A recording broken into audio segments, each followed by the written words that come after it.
Okay, in here we have the neck bones.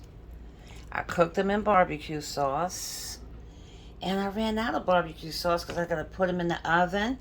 Take them out of here, put them in the oven. But I ran out of barbecue sauce. So I'm just going to let them get a little more tender. And I'll take them out. That's rosemary and thyme you see floating. And the little black peppers, that is the allspice right there. So I'll put down all the seasons in here once I post it. And those are the cherry peppers right there. And those are the multicolored regular pepper, bell peppers in there. There's onions in there.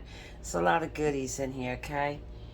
But yeah, we're going to let that finish. And I guess after church, tomorrow I'll stop and get some barbecue sauce and put it in the oven. But I like to cook them in the sauce, the barbecue sauce.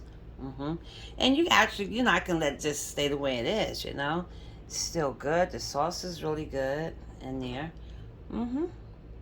No something.